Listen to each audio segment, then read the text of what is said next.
வணக்கம். சற்று முன் கிடைக்கப்பெற்ற மிக மிக முக்கியமான செய்தி ஒன்று வெளியாகி உள்ளது.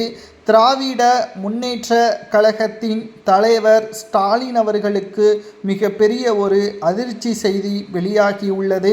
தமிழகத்தில் திமுகவின் ஆட்சியை கலைப்பதற்கு ஜனாதிபதி முர்மு அவர்கள் அறிவிப்பை வெளியிடப் போகிறாரா?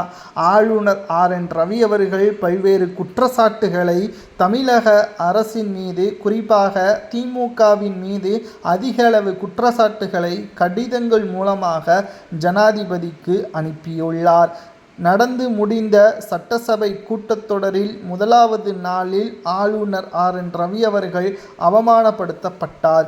குறிப்பாக தேசிய கீதத்தை முதலில் ஒலிக்க முடியாது, இறுதியில்தான் ஒலிக்க முடியும் என்று பேசியுள்ளனர்.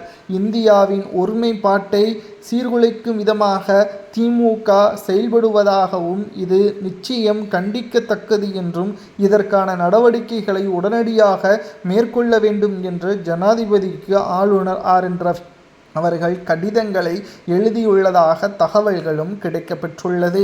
இன்னும் 3 மாதங்கள் தான் திமுகவின் ஆட்சி தமிழகத்தில் செயல்படும். அதற்கு முன்பாக ஆட்சி கலைக்கப்பட்டால் நிச்சயம் அது தமிழக அரசியலில் திமுகவிற்கு எதிராக பல்வேறு குற்றச்சாட்டுகளையும் முன்வைக்கப்படும். பலரும் திமுகவிற்கு ஆதரவாக இதை வைத்தே அரசியலையும் செய்ய நேரிடும். இதனால் மத்திய தலைமை 3 மாதங்கள் இருக்கக்கூடிய காரணத்தினால் தற்பொழுது ஆட்சி கலைப்பது என்பது சாத்தியம் கிடையாது. ஆனால் திராவிட முன்னேற்ற கழகத்திற்கு நிச்சயமாக அதிகாரங்கள் சில வகைகளை பறிக்க நேரிடும் என்ற தகவலும் தற்பொழுது கிடைக்கப்பெற்றுள்ளது. தேர்தல் தேதி அறிவிக்கப்பட்டாலே தமிழக காவல்துறையினர் தமிழக அரசின் பேச்சை கேட்கக்கூடாது, தேர்தல் ஆணையத்தின் பேச்சை தான் கேட்க வேண்டும் என்ற தகவலும் தற்பொழுது கிடைக்கப்பெற்றுள்ளது.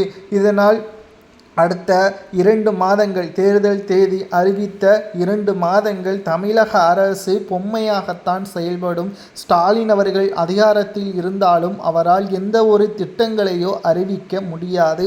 தேர்தலுக்கு முன்பாக அறிவிக்கும் பட்சத்தில்தான் அது செல்லுபடியாகும். தேர்தல் தேதி அறிவிக்கப்பட்டால் புதிய திட்டங்களையோ கையெழுத்துகளையோ போட முடியாது என்ற தகவலும் தற்பொழுது கிடைக்கப்பெற்றுள்ளது. ஆளுநர் RN ரவி அவர்கள் எடுத்த முடிவு சரியா தவறா என்பதை, அதிமுகவிற்கு எதிராக இது திரும்புமா என்பதையும் திராவிட முன்னேற்ற கழகத்தின் தொண்டர்கள் கமெண்ட் வாயிலாக கூறுங்கள். குறிப்பாக 2வது முறை ஆட்சி அமைக்கலாமா வேண்டாமா என்பதையும் கூறுங்கள்.